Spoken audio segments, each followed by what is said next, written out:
After I left the idiot school, people were always shouting at me, Coach Fellers, Coach Bryant, and then the people in the army. But I have to say this, the people in the army shouted louder and longer than anybody. Fort Benning was in Georgia. After about 100 hours on a bus, me and a lot of other new young soldiers arrived there. The place where I had to live was just a bit better than the rooms at the university, but the food was not. It was terrible. Then, and in the months to come, I just had to do the things that I was told to do. They taught me how to shoot guns, throw hand grenades, and move along the ground on my stomach. One day, the cook was ill, and somebody said, "Gump, you're going to be the cook today." "What am I going to cook?" I said. "How do I cook?" "It's easy," said one of the men. "Just put everything that you see in the food cupboard into a big pot and cook it."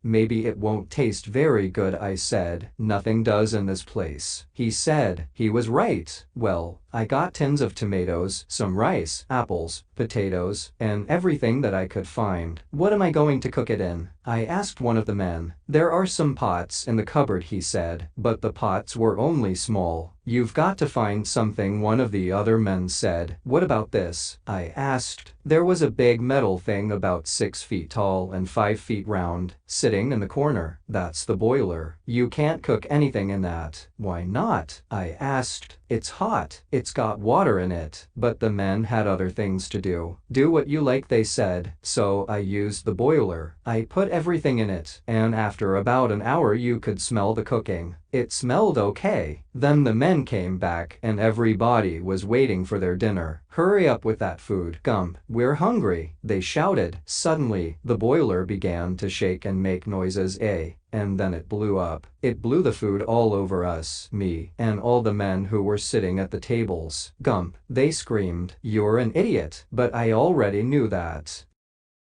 After a year, we went to Vietnam to fight in the war. One evening we went to have a shower. The showers were just a long hole in the ground for us to stand in, while somebody threw water over us. We were standing in it when suddenly there was a strange noise. Then the ground began to blow up all around us. We threw ourselves onto the floor of the shower hole, and somebody started screaming. It was some of our men on the far side of the hole, and there was blood all over them.